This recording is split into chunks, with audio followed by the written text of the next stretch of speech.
بسم الله الرحمن الرحيم اللهم صل على سيدنا ومولانا محمد وعلى ال سيدنا ومولانا محمد. نن السابقون الاولون کې یعنی هغه کسان چې اول ایمان راوړل دي او هغه ته د ایمان د خاطر ډیر تکلیفونه چې دا ملو شوې دي. هغه کې یو صحابي دی صہیب بن سنان رومي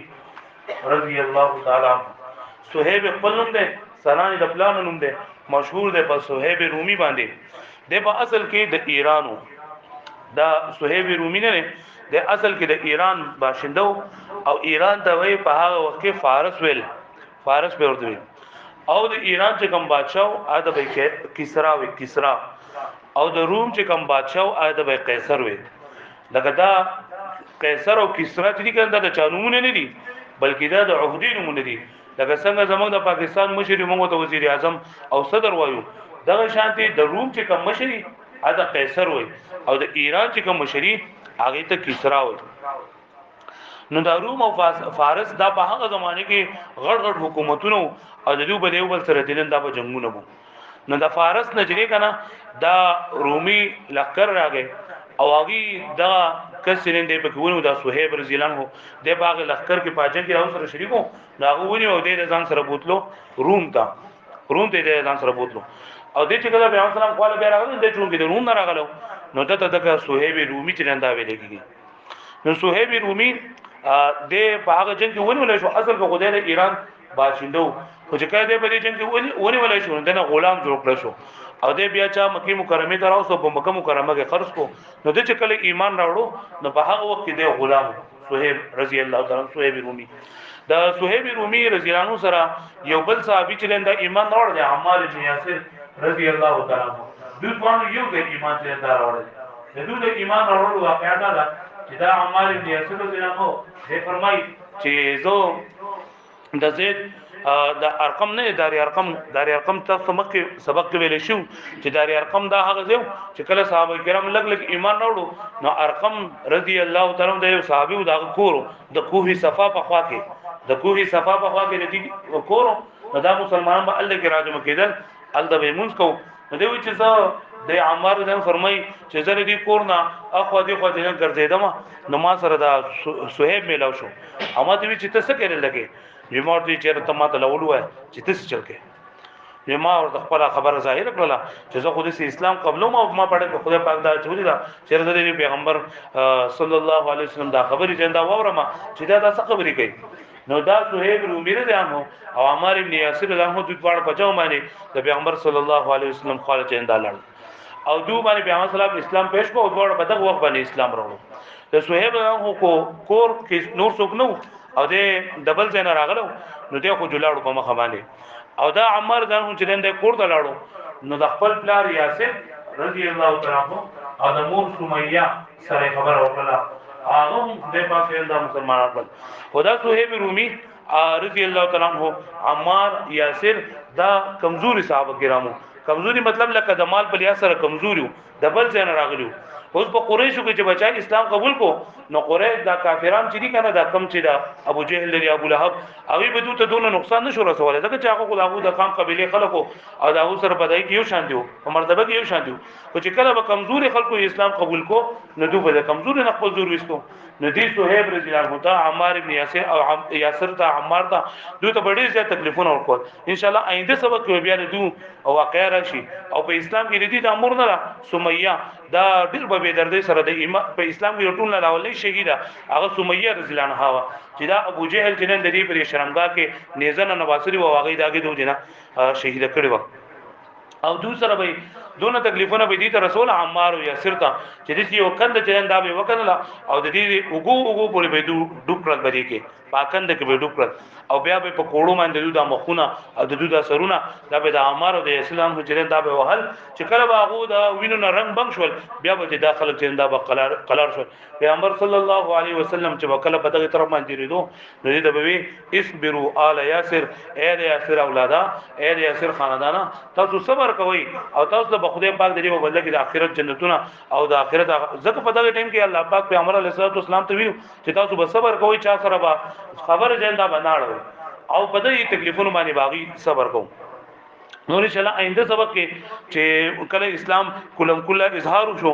نو بیا پیغمبر علیه الصلاۃ والسلام ته صحابه کرامو ته کوم تکلیفونه رسیدلی او انشاءالله ای کی ذکر کو نو بای کې بده سہیب رضی الله عنه عمار رضی الله عنه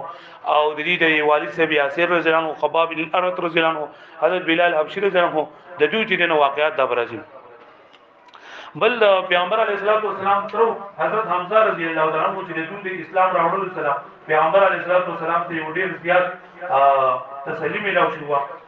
دلیل اسلام راوړل واقعا دا چې دا حضرت حمزه رضی الله تعالی عنہ دا د پیغمبر علیه الصلاۃ والسلام یو خطر دی یعنی دا حضرت عبد الله سے رور دی او دا حضرت عبد المطلب سے زوی دی یو بل خبره تاسو ته ما اول کلاس کې چندا کړو دا اول نو دویم کلاس کې چې دا حضرت حمزه د پیغمبر سره بل سره رشتہ و چاته دی ها رضاعی رو حضرت حمزه د پیغمبر صلی الله علیه وسلم سو رضاعی رو او رضاعی رو د کم زنانا پای چې نو پیغمبر علیه الصلاۃ والسلام حضرت حمزه نه یو ځای کړی د سویبا سو کو دا ابو لهب وینځوا سویبا دا ابو لهب وینځوا او ابو لهب چې کله ورته دې سویبا ورته دغه وراړو خبر راوړو چې ستا وراره خدای پاک دې نه پیدا کړل دې ډېر زیات خوشاله شو د خوشالۍ نه هغه خپل وینځ چنده آزاد کړل هغه پیغمبر علیه الصلاۃ والسلام لا او حضرت حمزه رضی الله عنه چنده یوزه پیژنه دا ورکړو یو د پیغمبر علیه الصلاۃ والسلام ترو او یو د پیغمبر علیه الصلاۃ والسلام رضاعی ورو حضرت بل خصوصیت ادارې چې د حضرت حمزه رضی الله تعالی عنہ د مون نمو حالا حضرت حمزه د مون نمو حالا او د پیغمبر صلی الله علیه وسلم حضرت د مور نه چریګا نه داګین امنه نمو د پیغمبر علیه الصلاۃ والسلام مور نه امنه نمو او دا امنه او حالا دا ځوان د تر لوري نه وي امنه او حالا امنه د پیغمبر علیه الصلاۃ والسلام مور وا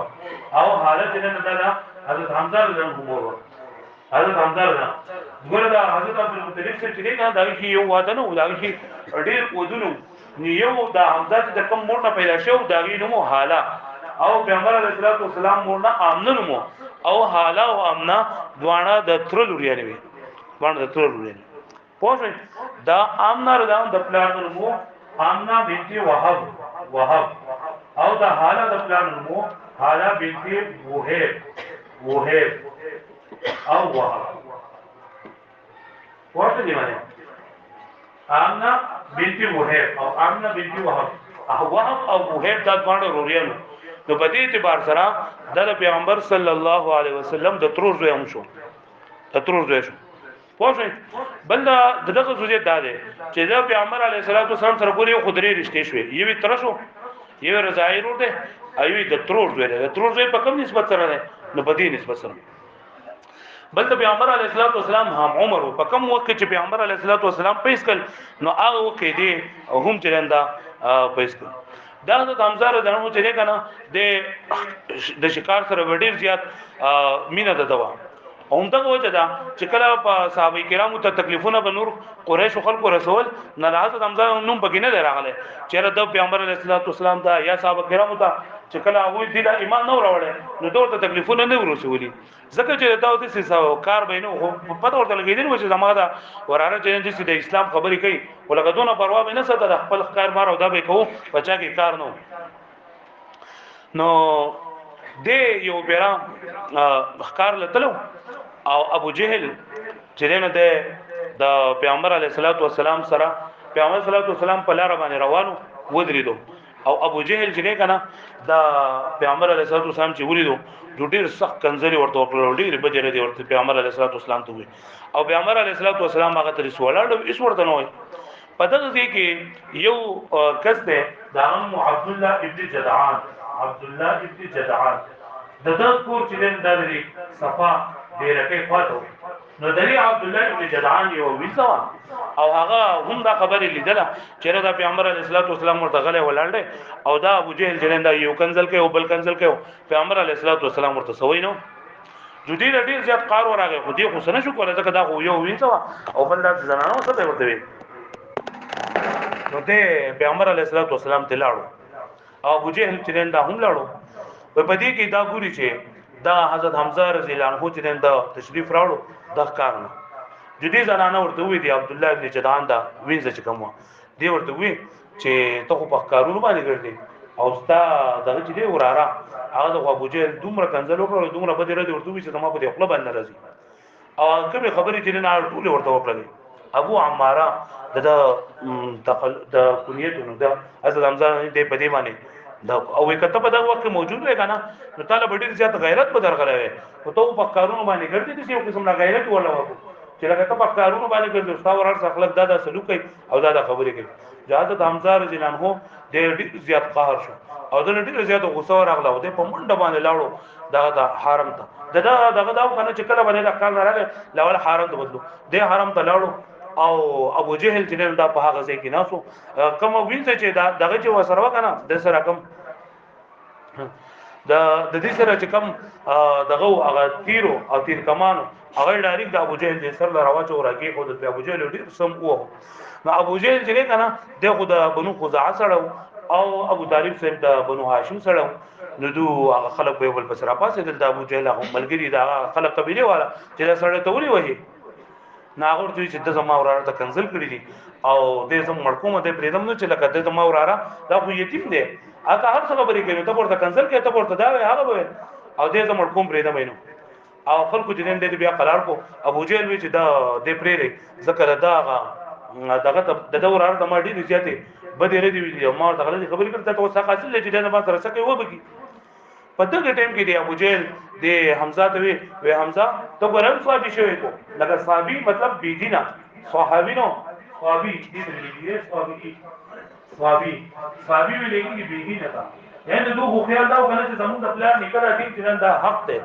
او چې کم کس د زموږ د پلان نکړه دین نه وړي دو د بيدینا شو دا د حمزه رضی الله عنه ته وی لکه ته هم ګوره بيدینا شوی تر خپل دین نه وړي د خپل پلان نکړه دین نه وړي نو یو روایت دا ده چې حضرت حمزه په دغه ټیم کې چې او زړه عمل غره مو کلمې ویل چې زه مسلمان یم زم دا عمل غره او په بل روایت کې دا راځي چې دا کلمه ویله خو چې دې کله کور ته لاړو کنه او سوچ وکړ چې نه کته مې چې لوګو دا خو شیطان ورته بزلک وس وسو چولا چې دا کومه لکه د خپل پلان نکاح دین چې دا پرې خو دو او دغه د قریشو سرداري او خلک دا ډیر خلک پیسې لور دی راولي او خلک دا ډیر عزت او احترام کوي اوس کستانه خلک خبر شي چې دا خپل پلان نکاح دین پرې خو درلې نو دا خو بلکه خلک ما ډیر بده ردی وي نو د دې نه خو لکه مال مرګ بهتر دی او دا پزله کې دا کشمکش ته دا پدې تردد کو وې روایت کې راځي چې د ټول شپه جنده خوب نه کو ټول شپه خوب نه کو او دا دغه کول چې دا ماسي چلو کو دا لکه ماډل ناکاره کارو کو چې خپل اسلام اعلان مو کو او اسلام مې راوړو دا لکه مکه مسلمانانو یو روایت ده چې په دغه مقام اسلام راو بدا چې لکه پزله کې دا خبر راغله نو دې لاړو او په خانه کعبه چې کوم دیوال وکنه په خانه کعبه بیت الله شریف نو با بیت الله شریف دیوال ته لاسونه ځوان کړل او دا دعا ورته خپه عاجزۍ سره او په جړاګانو سره چې اللهم ان کان رشدا یا الله کدا پیغمبر په حق باندې او دا دین په حق باندې نو فجعل تصديقه في قلبي یا الله دې تصدیق زما فضل کې راولي و الا او کچرتا دا پیغمبر حق نه دا دین حق نه دا اسلام حق نه نو فجعل لي مما وقعت فيه مخرجا یا الله په دې کوم خبره کې چې زم کړه ته مال سره راو وزه خو دینه د وته ولنه په دې و چې مال دعا خط بکړی نو چې زماز رب بالکل صفا شو او زماز له یقین او د ایمان د جنن دا ډک شو او دغه پیغمبر صلی الله علیه وسلم دی چې ما ته کلمه وایا پیغمبر علیه الصلاه والسلام دومره خوشاله شو کنه و چې څومره کسانو ما باندې ایمان نه وړل او زه نه خوشاله شوه لکه څنګه چې زما تر حضرت حمزه اسلام راوړو از دغه شوم خوشاله شوم د دې نه درې ورځې بعد بیا حضرت عمر اسلام راوړ او بیا ان شاء الله بل واقع کې غرض ها دعا اللهم ان كان رشدا فاجعل تصديقه في قلبي اللهم ان كان رشدا فاجعل تصديقه في قلبي یا الله کدا پیغمبر په حق او دا په هدایت نو د دې تصدیق زما فیصله کې واچي و الا او کتر دا حق نه نو فاجعل لي مما وقعت فيه مخرجا و الا فاجعل لي مما وقعت فيه مخرجا دا د اسلام اولنی درې کالو د سماوي چې کم د مکی مکرمه ژوندۍ وا د بدی مکی مکرمه په دریو کال ژوندۍ کې پیغمبر علیه الصلاه والسلام په خفیه دعوت چلو چاته به سویل نو چاته به سوی نو خو چې کله 3 کاله د نبوت وشول دا غینه بعد ټول نه اولنی آیت نازل شو وانذر عشيرتك الاقربين چې تخپل نږدې رشتہ داران چې دا اوس وای راو خپل نږدې رشتہ داران دا وای راو په هر تحریک چې شروع کیږي او هر خبره چې شروع کیږي کنه یو نوې خبره نو پکار دادا چې لاول دا غسر د خپل خاندان خلک ولاړی نو نور خلک هغه باندې به یقین کولای شي خو چې کله د خپل خاندان خلک د خپل کلی علاقې خلک هغه د چانه خلافي کنه نو بهر خلک دا بیا خبره نه تسلیمای هغه کدا خبره حق وي کدا خبره صحیح وي نو د کور خلک به د سره ملګری وي د علاقې خلک به د سره ملګری وي خو چې د خپل علاقې خلک ته خلاف ته د خپل خاندان خلک ته خلاف ته چې چا سره د دورز هم تیریږي او شپې هم تیریږي او هغه موقعي هر سره دوه سره ځاګه خلاف ته نو بل څوک بل د خبره نه صدقه بواخلي ندی وجه نه چې څومره هم پیغمبران دي نه اول لاغي ته ذکر د نبوت اعلان شوی دی نو هغه د اول دا ویل شوی چې تاسو خپل دې رشتہ داران د ځان سره ملګری کړئ ځکه دا به دوی ته تقویت باور کوي ندی وجه الله پاک پیغمبر علیه الصلاۃ والسلام باندې آیت نازل کو وانذر عشيرتك الاقربين چې خپل نږدې رشتہ داران وایروا او پیغمبر علیه الصلاۃ والسلام ګوره هر یو انسان چې یو کار کوي کنه نو دې باغی له لول منسوبه باندې بګي دې به سوچ کوي فکر وکړي منسوبه باندې بګي چې دا خبره زدي بل انسان ته کومه زب څنګه کومه او دا توکل نه خلاف نه دي چې دا چاوي چې لکه دا کار وکا او بس ته ډایرکټ شروع کې مکه منسوبه باندې دا نه کړي نو تا د بخامخا نقصان به ملويږي تکلیف به ملويږي دیو جن پیغمبر علیه الصلاۃ والسلام سوچ وکړو چې څه چلو کما الله پاک خود ته حکم وکړو چې تخپل نږدې رشتہ داران خپل نږدې خلک جنندار راټول کا او پیغمبر علیه الصلاۃ والسلام حکمت عملی دا وکړه چې حضرت علی رضی الله تعالی عنہ فرمای چې ما د پیغمبر علیه الصلاۃ والسلام وی چې یو صوا د غلی راغله صوا وګه ورته وګه دغه تقریبا 3 کیلو د تقریبا د غنم او دا پکې راځي چې یو صوا غلره واخله او یو د بيزي یا دستنی مطلب یو پتون دار واخله او یو چې نه دا په یو پیاله کې پي چرندارو دا درې سوزونه یو سواد غلی او یو د بيزي هغه لاس کې لاس دا او یو چې نه په پیاله کې پي دا پیغمبر علیه الصلاۃ والسلام د دلیل د حکم کو چې دا راوړه او داګې نه بعد پیغمبر علیه الصلاۃ والسلام وی چې دا ابو مطلب چې څومره خاندان دي عبد المطلب چې څومره خاندان دي دا ټول کسان جندار راجمه کا دوی چې ما کسان راجمه کړل داګې تعداد تقریبا 40 ته چیندا ورسید د پیری کې د پیغمبر علیه الصلاۃ والسلام ترونه حضرت حمزه رضی الله عنه حضرت عباس رضی الله عنه او ابو لهب ابو طالب دا چیندا پکې شاملو پیغمبر علیه الصلاۃ والسلام دغه کې دا ټوکړه هغه په خپل غاخونه کې واله داګې نه بعد یاګی ته دغه وکړل دی حضرت علی دوی چې ټول لدا ورکا وی 40 کسانو هغه خوراک چیندا وکړو او هغه خوراک چیندا بیا هم پاتې در پیغمبر صلی الله علیه وسلم معجزه و داګې نه بعد پیغمبر علیه الصلاۃ والسلام په چیرې نه دا وسکل په خپل باندې داګې نه او بیا حضرت علی رضی الله عنه چې دا په دې خلکو باندې اوس دا خوراک دونو چې صرف د یو کس د پاره کافي کېدو ځکه چې یو د بيزي یو د بيزي یو ولا موږ ځکه وایو کنه چې لکه هغه چې دي کنه عربيان اج دې سي لکه صحبت کوي لکه موږ 15 پک کسان راځم شو نو موږ یې چړګوړه راځو هغه دې یو ګډه لاله کوي باندې اځي چې 15 پک کسان راځم شو دا لسلس ګډان او شل ګډان دا د سي لګ لګ کسان کوي نو هغه دې دغه یو دغه چې کومو کنه دا یو ولې دا صرف د یو کس خوراکو او دا سلوي خو د خدای پاک ته دا ورسو دغه شان دي دغه پیاله چې دا دا یو پیاله پيو نه یو پیاله پي د یو کس لپاره چې دا پوری او دا د پیغمبر صلی الله علیه وسلم په معجزې په تور باندې الله پاک دې سلوي خو کسان ته چندا ورسو کله چې روټي وکړل شو دعوت وکړل شو نو پیغمبر علیه الصلاۃ والسلام څخه خبره کوله نو ابو لهب لعین چې اندر افاسدو او وی چې لکه مون خوستا خبرې نه ورو او ورته خلکو ته وی چې صحیح ځکه دی پیغمبر خو غلانه وي ځکه چې پیغمبر ځکه دی محمد په موږ باندې جادو وکړو او د جادو په موږ باندې وکړو چې دا جادو مکه چې ته موږ نه لري څه جادو وکړو چې یو پیاله وبا دا یو پیاله پي دا دونه کسان د پاره لکه څنګه پوره شول چې دا او داسې جادوګر دی او دا افراط تفریح شروع کړه خلکو خبره وانه ورېدل ولاړل خبره ختم شو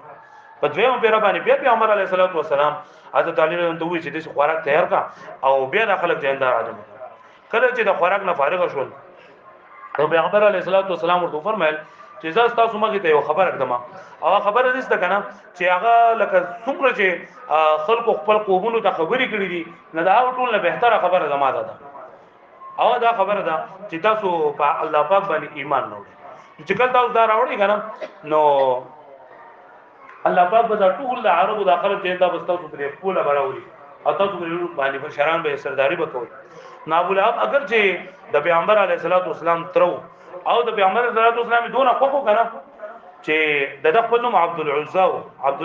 عبد العزى ودا د ابو لهب څخه کنه چې ډېر زیات خپل او د مخ به شغلې کولې. نو پیغمبر صلی الله علیه وسلم د ابو لهب کونی چې دا کې خودو او د پیغمبر اسلام دومره خوکو چې ما تاسو ویل چې کله اند د پیغمبر علیه الصلاه والسلام ولادت شو دا سویبا یا سوبیا د پیغمبر علیه السلام د حضرت ابو لهب ته کله زیره راوړو خوشخبری راوړو چې تاور را شوې ده. نو دا خوشاله نه هغه خپل وینځ چرندای آزاد کړه. خو چې کله پیغمبر علیه الصلاه والسلام دا دغه وکړه غنا دا خبره وکړه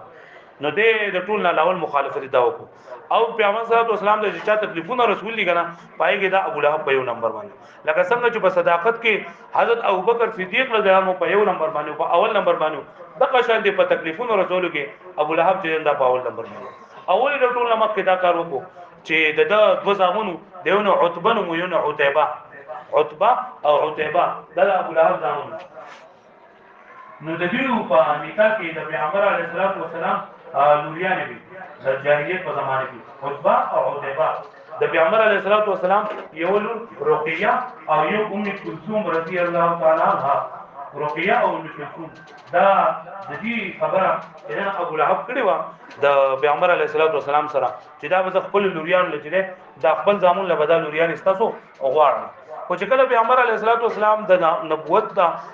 دعوت د خبره شروع کړي نو ابو لهب د ټول اول دا کار وکړو چې د پیغمبر علیه الصلاه والسلام لوریان له طلاق ورکو چې تاسو لوریان یې نه غواړي. پیغمبر علیه الصلاه والسلام ته په دې باندې ډېر تکلیف ورسېدو چې لکه دا خو ما د دې لپاره سیندا ساتلې وي او کړي خبره ده او ټول چې دا الله پاک دې هیڅ ته نه کوي خدا ډېر زیات خطرناک گزار دي چې بچا باندې وشي او بیا د پلار مور سره ډېر زیات غمی دي. نو پیغمبر علیه الصلاه والسلام چې نه هغه ډیر زیات خفه شو او د قدوانه زنانا رقیه ام کلثوم دا بیا حضرت عثمان ذوالنورین رضی الله تعالی عنہ ته ملاو شو. عثمان د ذوالنورین څنګه وای کنه چې لکه په څومره انبیای کرام 1,24,000 انبیای کرام تیر شوي دي او د څه تقریبا صحابه کرامو په ټولو کې یو هم د سنشتره چې هغه د پیغمبر دوه لوريانې جرن دا په نکاح شوي صرف حضرت عثمان رضی الله تعالی عنہ چې د پیغمبر دوه لوريانې جرن د په نکاح کې پاتې شوي دي. حضرت عثمان ذوالنورین ورته ذین نورین دا ورته ذکر کېږي. خدا حالت نه چې لکه دوستانو بار به په لمانه سي ابو چر د یو سړي سره د دوه لوريانو نکاح چلن دا خونه کېږي د دوه خوريان نکاح نه لاول دا یو چې کله یو پاتونو به پیغمبر علیه السلام بل ورکړه په یو ټیم کې ځوان نه وي. ها نا ابو لهب دا خبر ورکړه کنه چې لکه په خدای پاک قسم چې لکه دا کسره کنه د خپل خلکو دی دا لهب لګاری نو د تعریف شه دا بل سبق ان شاء الله را روان دي چې پیغمبر علیه الصلاه والسلام د کوم تکلیفونه رسول دي دا هغه برایان راغه خبره تر ان شاء الله آینده سبق بیا کیږي دغه چې هغه کې وزمون عنوان دی چې د دین د خاطر پیغمبر علیه الصلاه والسلام دا صحابه کرام د کوم تکلیفونه رسول له او چا په غټ رسول دي ناغي کې دا ابو لهب اولنې نمبر دوم راځي. نو د داوی کنه چې کله پیغمبر اسلام دا خبره وکړه په دویم پیرا باندې دا خبره وکړه نو ابو لهب پاتې دو او خلکو ته وی د خپل خاندان خلکو ته چې تاسو ته الله قسم درکو چې لکه دا سره تاسو د خپل لا قلار شي قلار کوي کنه دی بل کوم ته ډیر غټ نقصان بچنده با اور ورسي او زمونږ دا ټوله قبيله او زمونږ دا ټول خاندان دا وګوره دی غر کې ځان سره دا قسم وکړو. ابو طالب سے پدغه مقام ناسو او هغه قسم وکړو چې زما دین په الله باندې قسمی چې سو پوری زما په سا کې ساره کنه تاسو دته نقصان نه رسول زبر د حفاظت کوم. د دې نه بعد پیغمبر علیه الصلاۃ والسلام دا و بیره یو بیره نه خلک راجمه کو خبر ونه شوله دوی بیره باندې خلک راجمه شو او پیغمبر صلی الله علیه وسلم ورته خبر ورکړه خو دې مکمل خبر ونه شوله. دریم بل باندې پوری صفه یعنی صفه چې کوم ډیره کې لګنه دی باندې پیغمبر علیه الصلاۃ والسلام ودرېدو او چغې کړله وا صباحه یا صباحه لکه کله چې با داغه کنه لکه دلته اوس خطرې کنه جدا امبولانس دا आवाजونه چینج کیږي نه هر چا ته پته ولګي چې دا خطر ده چې چل دی شته. نو دا شانتي په عربو کې دا ریواجو چې کله با د خطرې او خبره وا او هغه خلکو ته رسول مقصود نو ایو کس په بر ډیر کې ته بوغدو غر ته بوغدو داګینه به چرکلا وا صباحه نو خلکو ته په پته ولګی چې چرته یو اهم خبره ده نو خلک براده مشول یو روایت دا ده چې دا چغواله بل روایت دا ده چې پیغمبر علیه الصلاۃ والسلام خدا موغړه او د دین علاوه دایم موغړه چې د هر قبيله جدا جدا نوم واغستو چې ای بنو فر ای بنو عادی تاسو راشي او د ټول خلک جندار راځم شو او چې کم کس لکه چاته आवाज ورسېدو په خپل باندې راځي شو په خپل راغی چې په خپل نه شو راتلې خپل یو قاصد راولې کو او چې تاسو لاړ شئ د پیغمبر دا خبره واوري چې څه خبره شوې ده چې د سچګي شروع شوې دي او د ټول خلکو دراتلو چې دا اعلان شوی دی چې ټول خلک راشي ابو لهب لعین چې دا هم پدې کې هم چې دا شاملو پیغمبر علیه الصلاۃ والسلام ورته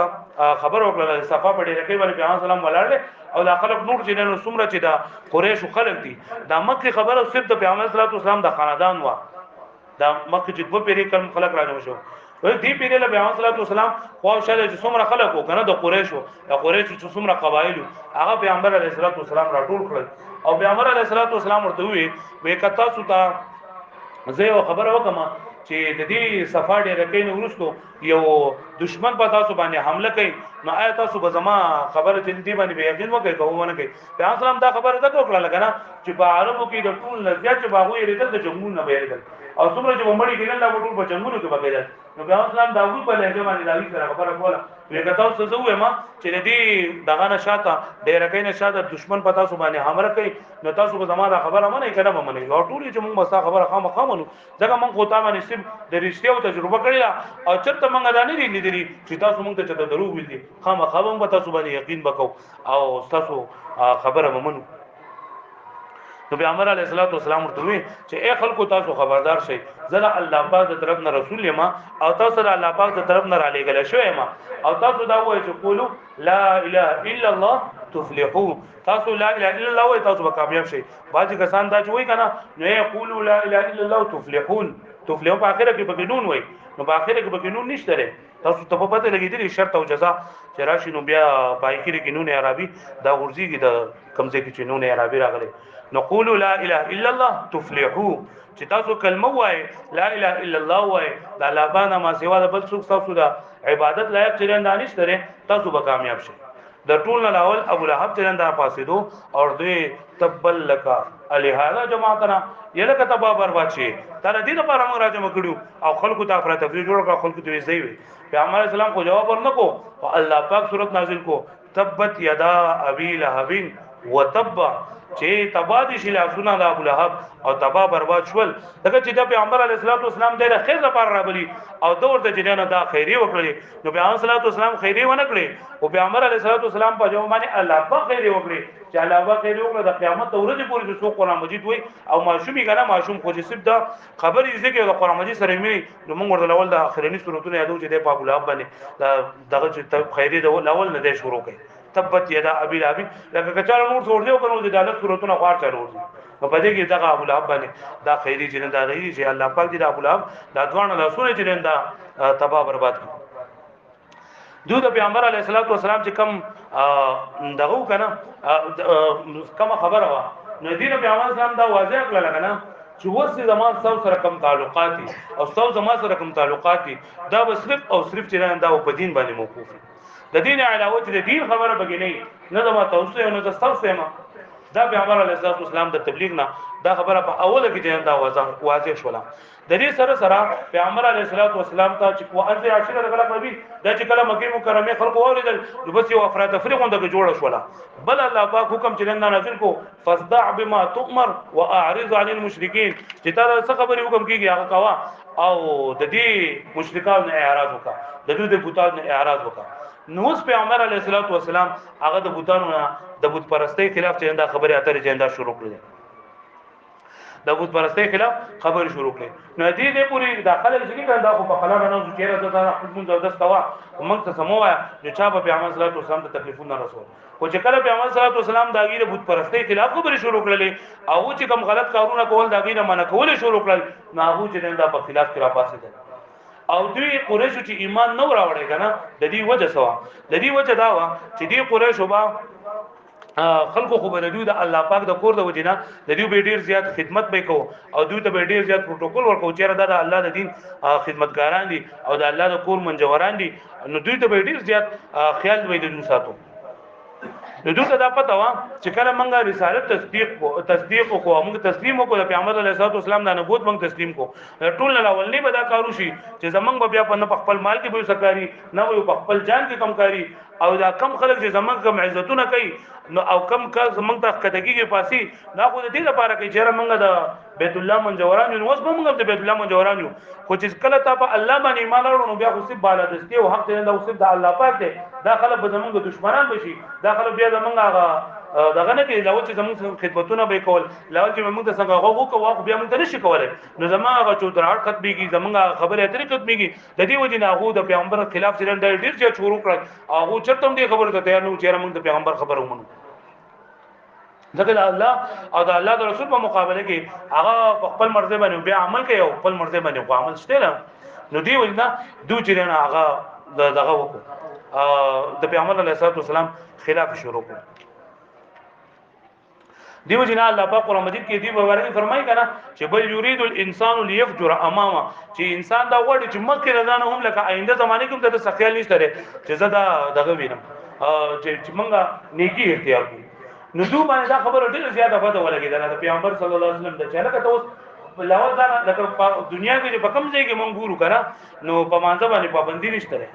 په مانځ باندې په دنیا په یو ملک په مانځ پابندی نشته اگر که کافر په ګوري انګریزي که هر څه کنه په مانځ پابندی نشته په روزه پابندی نشته زکه دا ست د خپل عمل کار دی او چې کله ته د سود خلاف کې او کله چې ته د ظلم خلاف کې او کله چې ته د قتلونو خلاف کې او د چا سره باندې ظلم کیږي زیاتې کیږي او د چا به حرمتي کیږي تر هغه خلاف کې کنه نو خلک بس تا دشمنان کیږي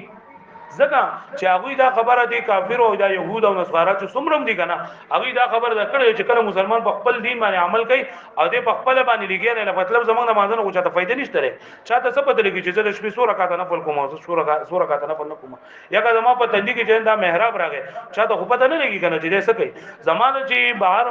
معاشري ته فائدې رسي دا به زما د معاملاتو د وجې نه رسي چې زما معاملات څنګه دي کله روزه مانی ولیدا تهجد میکړی دي او تسبیح اړو ما ذکر اسکار کوما او کله ما چې چا سره مسله راشي زبکه دروغ وېما زبکه کنزل کوما زبکه پردې حق وهما زبکه په ما باندې چا حقونه دي د خور حق ته په ما باندې د مور حق ته په ما باندې د ترور حق ته په ما باندې هغه ځنه ور کوما نو زمانه مانځو د څه چاته څه پیدا ده نو یو څو پوری چې پیغمبر علیه الصلاه والسلام خپل مونږ او داس کوم کنه چا ورته سره وي دغه په کوی صفه کې په پیغمبر سلام مونږ نه کول اول طریقه لکه پیغمبر صلی الله علیه وسلم ته چا سره وی دي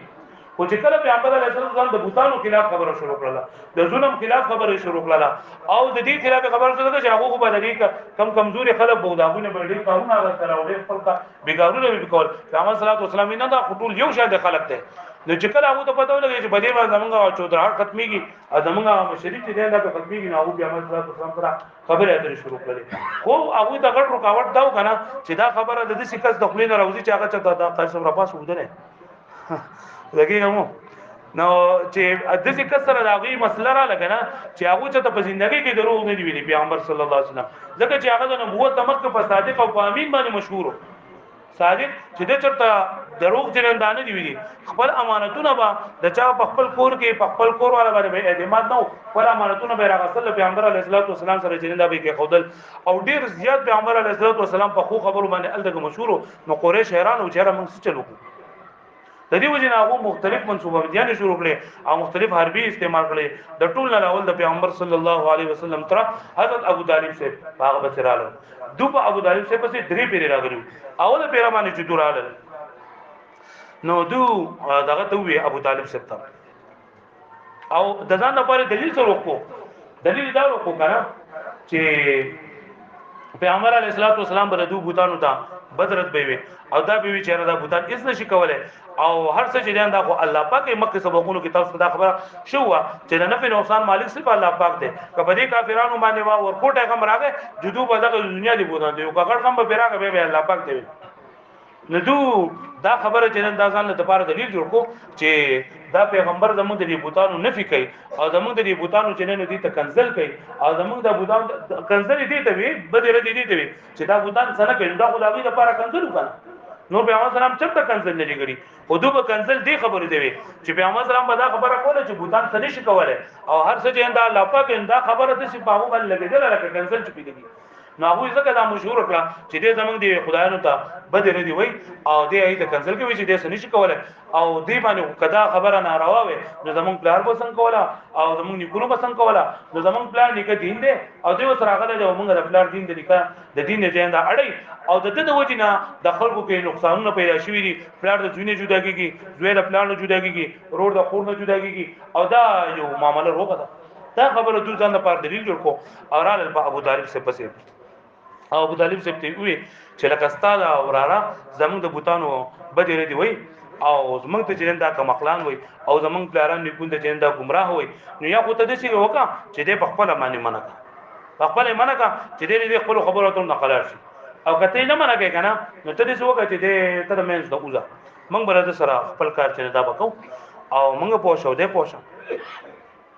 پیغمبر علیه الصلاۃ والسلام ابو طالب سے دوه ډیر په نرمۍ سره پوکړ او ورته وی چې دې وځه پوکم توزید دې زنه جو هغه رخصت کړ د دینه بعد ابو لهب او د دې کم نور کم هم خیال خلقو کنه ناغي د بغض او د دشمنی دا ور د دو پسینو کې خپل شو او وی چې لکه دا خو زده ترم د سره ملګری دی ابو طالب او دا خو ابو طالب خو مشرو کنه سردارو او خلکو بډیر د عزت پسترګ باندې کړل لکه مکه ابو عبد المطلب سے چې کله وفات کېدو نو خپل هغه کم ذمہوریان چې دي تاسو اول کې شو رفاده او سقايه حضرت عباس هم دا اول کړ او نور کم محکمه چې وي ابو طالب سے پکې مشرو نو هغه ته چې دا حواله کړل نو دو خو دغه شول پزلونو کې هغه د بدلی هغه ور دا خو بدل شو خپل شو او دور علل په دغه پسې ابو طالب سے پسې بیا راغلل او ورته وی په دویم بیرمان چې دور علل او ورته وی چې دا دغه نه ابو طالب سے ته وی چې ستاله وراره دا تعالی هم نقصان جوړي او موږ له نقصان جوړي او کته د نشه قلار ولې کنه نو بس تاسو سره بایکاټ وکړو لکه تاسو درې هر سنه به موږ شو موږ منستا په غم خادي کې شریکو انا بل څه کو خو لکه تاسو درې خبر نه دی قلار دی او کنه قلاریږي نو بیا بل کوم غو تاسو به جنگونه وکاو په جنگونه وکاو نه یا به موږ لګي یا به تاسو لګي کدا تاسو لګي نو خپل خلک کوم لګي کو تاسو هم خپل خلک نو لکه دا بډیر ورانه بوش نو ابو طالب سے ډیر زیات فکر منو او رااله پیغمبر علیه الصلاۃ والسلام ته وی چې دا زمانہ ټول قوم زما مخالف کیږي او زما سره دښمنی جوړي نو لہذا ته په ما باندې رحم وکړه پیغمبر علیه الصلاۃ والسلام دی اب ما باندې ته دومره بوج ما چې زه برداشت کول نه شم او ته دې خپل خبرونه ته قرار دي شي جو ته قلار شي پیغمبر علیه الصلاۃ والسلام په دغه ټیم کې هغه بسترګو کې اوس کرا دي ځکه چې د پیغمبر علیه الصلاۃ والسلام پاپولار نه او امور جنن دای په ډوکوالي باندې وفات شو او د ډوکوالي نه پیغمبر علیه الصلاۃ والسلام د اتو کالو په عمر کې چې ابو طالب سره ته حواله شو نو ابو طالب سره اتکاله اتونه اتلس اتیش اتدش او بیا نبوت ورته ملاو شو دومره کالونه پیغمبر علیه الصلاۃ والسلام سره د تیر کړو او ابو طالب صاحب د خپل بچونه زیاته مینا د پیغمبر صلی الله علیه وسلم سره کړو او پیغمبر علیه الصلاۃ والسلام په دغه ټیم کې چې کله د رخصت دي نو وسترګي د او خونه ډکه شوې او فضل باندې ډیر زیات غمو او خپل ترته وي چې ای زما تر الله مې دې قسمي کدا خلک زما په دې خیلاس کې نور کړي او په دې ګس لاس کې مسپونګمې کړي کنه نو زه بیا هم دې خپل خبر نه وانه خو تا ته زما دوی نه تکلیف جوړیږي او زما ستاده علاقې خلک ستاده خاندان خلک ستاسو سره تعلق پری دي جو زه به دې شو کوم چې زما او ته به د سره بهيبه ابو طالب صاحب هغه چې کړه د پیغمبر صلی الله علیه وسلم دا خبري واوري نو هغه ډیر زیات خفه شو او خپل دغه دی وراته چې اے د خپل د ترزویا جان عام یعنی مطلب د تر د زړه ټکړي ته چې څو واړي کوا او به ما مې چې څو حالات راځي نو هغه به زبرداشت کوم خو زبتا چې د دشمنانو ته چیندا و پرېنم او په دغه وخت کې ابو طالب صاحب چې دا اشعار وې ابو طالب صاحب چې کافرو او ناتونه وی وی نه خو موږ د پیغمبر علیه الصلاۃ والسلام صفت ته وایو کنه د پیغمبر علیه الصلاۃ والسلام صفت په کو یو څو شعرونه داګی دي والله لن يصلوا إليك بجمعهم حتى أوسد في التراب دفينا فاصدع بأمرك ما عليك خزازة وبشر وقر بذاك عنه عيونا ودعوتني وزعمت أنك ناصحي ولقد صدقت وكنت قبل أمينا ولقد علمت أن دين محمد من خير أديان البرية دينا. معنی دا دا والله لن يصلوا الیک بجمع بخدای قسم چې دا کافران ټول دي دو تا ته سره تکلیف نشي رسوله حتی وسد فی التراب دفینا تر دې پوری چې زپ خاورو کې زما سر ته د خاورو بالا کولېږي کنه دا هغه وخت په ځکه چې څوک دفن شوی نه ما دو تا ته نقصان نشي درک کوله. دا دې فصدع بامرک ما علیک عزازه ته صبر کوا او د کم کار چې دا د حکم شوی دی هغه کوا او هیره مکو د چانه وابشر وقر بذاك منه عيونا او د خلکو تزيد ور کوا او بدی خلکو په هدایت باندې خپل سترګې اخلي ودعوتني وزعمت انك ناصحي تا معلوم د دې خبره دعوت را کړې ته ما ته ومه چې ته اسلام قبول کا او ما ته پته ده چې ته زما خیر خوای ته زما د خیر لپاره لګي ولقد صدقت وكنت قبل امينا او تا ما ته رښتیا ویلي دي او ته د دې نه مخکوم ډیر امانتدار وي او ته رښتینه تا ته د دروغ نه دی ویلي. ولقد علمت ان دين محمد من خير اديان البريه دينا او ما ته پته ده چې د پیغمبر صلی الله علیه وسلم دا دین چې کوم دی دا په دنیا کې چې څومره دینونه دي د ټول نه زیات حق دین دی او ته دا رسوا هیڅ څوک دا ته نقصان نشي رسوله سو پورې چې ژوندې ما تا ته څوک تکلیف نه رسي. دا خبره چې کله پیغمبر صلی الله علیه وسلم واوري د پیغمبر علیه الصلاۃ والسلام سره کې جذبه راغله شوق راغی او پیغمبر علیه الصلاۃ والسلام خپل کار ته خپه نه را باندې چرنداون خطو او پځې پځې باندې پیغمبر علیه الصلاۃ والسلام دا خبره مشکور کړل چې د خلکو ته چرم دا د دین دا خبره جندار رسول غواړي. پدې کې دا کافران چې دي دورال پیغمبر علیه الصلاۃ والسلام پسې دا د ابو طالب سے پسې بیا او یو کس عمار ابن ولید دا د قریش یو سړیو او ډیر زیات خیستو او ډیر زیات قابلو نو دی خلکو ته وی دی ابو طالب صاحب ته وی وته دې وکا چې دا خپل وراره مونږ ته حواله کړي به مونږ مړ کو چې دا خبره خلاص شي او د دې نه بعد کته چې زما بچی نشته دا عماره بس تاسو شي دین نه ته ابو عماره دا بدل دا عماره نه عماره ابن ولید دې بس تاسو شي خالد بن ولید ورورو چې دې بس تاسو وی بشي او ته چې څه غواړې جو هغه د سره کوا ولکه دا مونږ ته حواله کړي چې دې مونږ مړ کو پری دي نو ابو طالب سے ورته وی چیرې دا څنګه ممکن ده چې دا ما په خپل لاس باندې لو کړل او دونه مې راټولې ده تاسو زدر کم تاسو قتل کړي او تاسو یو کس ما راوسته دی وزي دیو پالما زه څه غوچته هم نشي کېده. ابو طالب سے وی چې دا په خدای قسم چې زما قوم زما سره انصاف نه کو د چې ما سره کوم خبره وکړه چې دی بواله دغه برکه د څه خونه شم کوله نو چې کله قریش بالکل نا امید شو کنه نو بیا کله پیغمبر علیه الصلاه والسلام هغه دغه شروع کو مخالفت شروع کو خلک به په دې خبره باندې کول او ابو طالب سے کم بنو هاشم چې کم خاندانو او بنو المطلب چې ناغوی پیغمبر علیه الصلاه والسلام نصرت ته او امداد ته جندا تیار کړ کده هر څنګه لري کده هر خبره کوي زمنګ د علاقې دي زمنګ د خاندان دي زمنګ وراره دي کده ته تکلیف رسي موږ په خبرګي د بار خلک بیا خبرګي یا په نه خبرګي موږ په خبرګي او څومره چې خاندان خلک دي د پیغمبر علیه الصلاه والسلام سره ملګری کړل خو صرف ابو لهب چې نه کنه دا سره نه ملګری کېدو او طارق ابن عبد الله یا ربيع ابن عباد دی وی چې زه د پیغمبر علیه الصلاه والسلام ما ولیدو په اوقاس په بازار کې یا د ذوالمجاز په بازار کې لکه چې میلې بلګي لکه څنګه چې لګي نه میلې لګي دا شان دي اوقاس او ذوالمجاز بازارونه ایګه به میلې لګي دي نو ما وګدل چې ډېر بهترین انسان چې نه هغه روان دي او خلکو ته چې لا اله الا الله تفلحوا اے خلکو تاسو لا اله الا الله وای تاسو به کامیاب شئ او شاده بس یو سړی روان دي هغه په کانو باندې ولي او خلکو ته وای چې ايها الناس ان هذا يأمركم ان تتركوا من دينكم او یا خلکو تاسو دا خبره چتونه منئ دی ګوره صحابي شوی دی او دی بدیده شوی دی دا خبره ونه منئ او پیغمبر علیه الصلاه والسلام په کانو باندې ولي اده مکه روان دي ما ته پوښتنه کو چې دا څوک دي و چې دا مکه کس نه دی وراره دی او شاته پسې تر روان دي مکه کس نه محمد نوم دی شاته کس نه ابو لهب نوم دی او دا مکه کس ته دی و چې ما ته نبوت الله پاک را کړل تاسو کلمه وای تاسو به کامیاب شئ او دا شاته کس په کاڼو باندې ولي او دې زخمی کوي چې دې دروغ وای دا خبر چتاونه منه دې بي دي نشوي دي دا کافران د پیغمبر علیه الصلاه والسلام هغه خلاف شول په دغه ورځو کې دا حاجیان راتلل بس دغه ځای پورې پروت دی دغه ځای نه واقع به ان شاء الله ان د کلاس کې بیا وایو الله پاک دا موږ توفیق راکړي یو